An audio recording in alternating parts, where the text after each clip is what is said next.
গরু মরে গেছে, এখন বিসমিল্লাহ আল্লাহু আকবার কইয়া জবাই করতেছে, হালাল হবে? মরা গরু বিসমিল্লাহ কইয়া জবাই করলে হালাল হয়? মরে গেছে নাস্তিকতার উপরে, মরে গেছে ৭২ সংবিধানের উপরে, মরে গেছে ধর্ম নিরপেক্ষতাবাদ সেকুলারিজমের উপরে। জীবিত থাকতে আলেম ওলামাকে কিভাবে হওয়া যায়, গুম করা যায়, খোয়া যায়, কিভাবে কোরআনকে বিদায় করে দেওয়া যায়।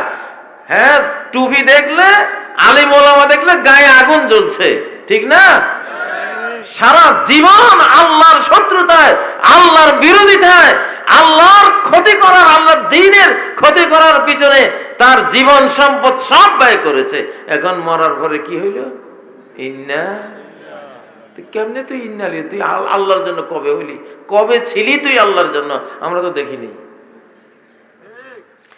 এখন থেকে বাংলাদেশে যারা জীবিত অবস্থায় কোরআনের পক্ষে নাই, কোরআন বাংলাদেশে সংবিধান রূপে আসুক এইটা যে চাইবে না, কোরআন আমাদের জীবন, কোরআন আমরা টয়লেটে কিভাবে যাব এটাও কোরআন নিয়ন্ত্রণ করবে। টয়লেটে যেতে হলে বিসমিল্লাহ আল্লাহুম্মা ইন্নী আউযু বিকা মিনাল খুবুসি ওয়াল খাবাইস, এটা বলে বাম পা দিয়ে যেতে হবে এবং ভিতরে কেবলামুখী বা কেবলার দিকে পিঠ দিয়া বসা যাবে না। আবার নিজের কর্ম সেরে পবিত্র হতে হবে খুব পরিপূর্ণভাবে, আবার বের হতে হবে ডান পা দিয়ে, বের হয়ে বলতে হবে গফরানাক, আল্লাহ মাফ করো। জান্নাতে আমাদের এই টয়লেটের দরকার ছিল না। বাবা একটা ও জিনিস খাইয়া দুনিয়াতে আইসে এখন কতক্ষণ পরে পরে টয়লেটে যাওয়া লাগে, আল্লাহ তুমি মাফ করে দিও। এই টয়লেটে যাওয়াও একটা গুনার ফল। কিসের ফল? ওই যে বাবা ভুল করছিল, ঠিক না? নিজের জন্য বাবার জন্য মাফ চাইলাম, গফরানাক। তাহলে আমাদের তো টয়লেটেও আমাদেরকে যাওয়া শিখায়, বসা শিখায়।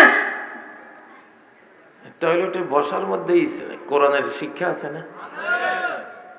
হাদিসিতে আছে নবীজি বসার সময় দাঁড়িয়ে তিনি তার পোশাক খুলতেন না, বসার কাছাকাছি গিয়ে পোশাক খুলতেন। দেখেন ইসলাম কত বড় ম্যানার শেখায়, ভদ্রতা শেখায়। সুবহানাল্লাহ।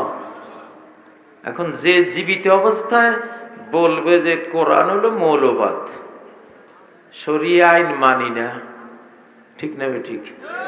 হ্যাঁ, কি কোরআনের কথা কইলে তো কি কইছে? তো বাংলাদেশে কোন মুসলমান যদি শরিয়াকে মৌলবাদ বলে, বিবাদ বলে, শরিয়ার আইন বাংলাদেশে চলক, এর বিরোধিতা করে, সে মরলে ইন্না লিল্লাহ বলবেন না আলহামদুলিল্লাহ বলবেন? হ্যাঁ, শুধু ইন্না লিল্লাহ শিখলে হইতো না। এখন থেকে যে যে আল্লাহর জন্য ছিল না, আল্লাহর কোরআনের জন্য ছিল না, আল্লাহর দ্বীন ইসলামের জন্য ছিল না, বাংলাদেশে ৫ ওয়াক্ত সালাত কায়েম হোক রাষ্ট্রীয়ভাবে, এর জন্য যে ছিল না, বাংলাদেশে প্রত্যেকটা ধনী গরিবদের দুঃখ দূর করার জন্য, গরিবের শিক্ষা দীক্ষা চিকিৎসা ভাত কাপড়ের জন্য যাকাত ফরজ, যাকাত প্রত্যেক ধনীকে দিতে হবে, এইটা যার দাবি ছিল না, একেবারে দোলনা থেকে কবর পর্যন্ত আমাকে ইসলাম পালন করতে হবে, মহানবীর রেখে যাওয়া শিক্ষা, এই শিক্ষার পক্ষে যে ছিল না, সে বললে আমরা বলবো আলহামদুলিল্লাহ। দলিল আছে না নাই?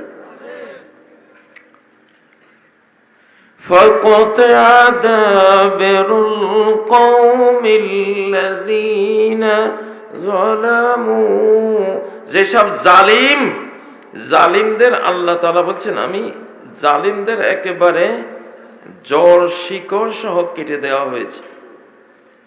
জালিমদের জড় শিকড় কি কেটে দেওয়া হয়েছে। এরপরে কি বলেন? আলহামদুলিল্লাহি রাব্বিল আলামিন, জালিমদের জড় শিকুসহ মেরে দেওয়া হয়েছে বলে আল্লাহ বলেন আলহামদুলিল্লাহে রব্বিল আলামিন। তাহলে ইন্না লিল্লাহরও জায়গা আছে, আলহামদুলিল্লাহরও কি আছে? জায়গা আছে। একটা মুসলিম দেশকে আরেক দেশের কলোনি, আরেক দেশের করদ্রাজ্য বানাবার জন্য বানাইয়া এই দেশটারে একটা হিন্দু রাষ্ট্র বানাবার জন্য যারা সারা জীবন কাজ করে মরে গেছে, এরা মরলে ইন্না লিল্লাহ না আলহামদুলিল্লাহ? ইন্না লিল্লাহ। আমি এটা কোনো নফল ওয়াজ করতেছি না, এটা ফরজ। ইন্না লিল্লাহ। আমরা সবাই তো আল্লাহরই। আমাদের যে আলেম মারা গেছেন, যে ইমাম মারা গেছেন, যে মুসল্লি ভাই মারা গেছেন, ওনাকে দেখেছি সারা জীবন এই ইসলামের জন্য কাজ করে গেছে। সুবহানাল্লাহ। তার মৃত্যুর পরে আমরা সাক্ষী, আমরা আল্লাহর রাজ সাক্ষী। আনতুম শুহাদাউল্লাহি ফিল আরদ। জমিনে তোমরা আল্লাহর রাজ সাক্ষী। সাক্ষ্যটা ঠিকমতো দিবা। সাক্ষ্যটা কি? সে সারা জীবন কার জন্য কাজ করেছে? সমাজে এমন লোক নাই দেখা হইলে সালাম কালাম দিয়ে মুসাফা করি, কয় ভাই আল্লাহর কোরআনের পক্ষে থাকেন। দেখা হইলে কয় না? এরকম একদল লোক আছে না? এগুলি হলো ইন্না লিল্লাহের লোক। এগুলি কার? এগুলি কার? এই মাহফিলে এসে যায় আল্লাহর কথা বলে, জীবনের ঝুঁকি নিয়ে আল্লাহর কথা বলে। ফ্যাসিবাদের সময় জীবনের ঝুঁকি নিয়ে ওয়াজ করেছি, এখন আবার সমান ঝুঁকিতে নিয়ে ওয়াজ করতেছে। আপনারা ভাবছেন এখন ঝুঁকি নেই, সমান ঝুঁকি আবার আবার তৈরি হয়েছে। আরো শক্ত ঝুঁকি আসতেছে, কিন্তু সত্য তো বলতেই হবে, বলতেই তো হবে।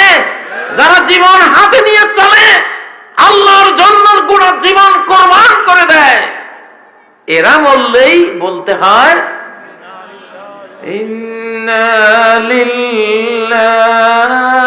আমরা তো আল্লাহর জন্য ছিলাম, প্রতিদিন প্রতি রাকাতে তার সেজদা দিয়েছি, তার মসজিদে হাত জোড় করে তার সামনে দাঁড়িয়েছি, ঠিক নয় কি? ছেলে মেয়েকে মক্তবে পড়িয়েছি তার জন্য, মাদ্রাসায় দিয়েছি তার জন্য, হাফেজ বানিয়েছি তার জন্য, ঠিক নয় কি? মাহফিলে এসেছি কার জন্য? তাহলে ইন্না লিল্লাহি ওয়া ইন্না ইলাইহি রাজিউন।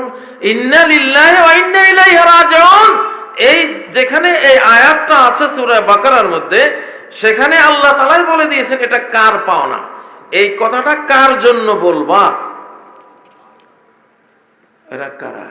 এর আগে আল্লাহ বলছে ওয়ালা তাকুলু লিমান ইউকতালু ফি সাবিলিল্লাহি আমওয়াত।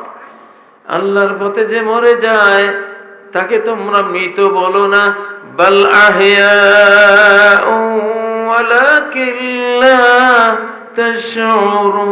তাশউরুন। এরা জীবিত, অমর। এরা কি? অমর। এদের মরণ হয় নাই, শুধু চেঞ্জ হয়েছে, দুনিয়া থেকে পরিবর্তন হয়ে জান্নাতে চলে গেছে ওরা। মানুষ মনে করে মরার পরে কত হাজার বছর পরে বিচার হবে, কত লাখ বছর পরে হাসরের ময়দান হবে, বিচার হবে, ডান হাতে আমলনামা হবে, তারপরে জান্নাতে যাব, এরকম মনে করে না? কমন বাংলাদেশে এইটাই মানুষের ধারণা। নগদ যা পাও হাত পেতে নাও, বাকির খাতা শূন্য থাক। দূরের বাদ্য শুনে কি লাভ, মাঝখানে যে বেজায় ফাঁক। কয় কি না? নাস্তিকদের কথা, মূর্খদের কথা। মুমিন দুনিয়াতে থাকতেও সে একটা জান্নাতে আছে, ইমানের জান্নাত, আল্লাহর জিকিরের জান্নাত, ওয়াজ মাহফিলের জান্নাত। এই মাহফিলটা একটা জান্নাত না?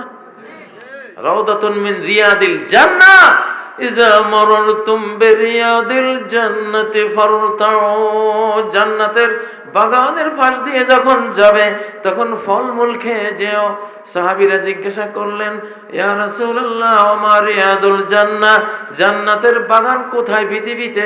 তিনি বললেন হেলাকুজ জিকির, জিকিরের, ওয়াজের, কোরআনের, তাফসীরের, আল্লাহকে নিয়ে আলোচনার যত মজলিস পৃথিবীতে হয় এগুলি প্রত্যেকটি জান্নাতের বাগান। আর এগুলিতে একটা কালেমা শোনা মানে তুমি তোমার রূহ একটা জান্নাতের খাবার খাইলো, রুহানি গ্রহণ করলো, ঠিক নয় কি?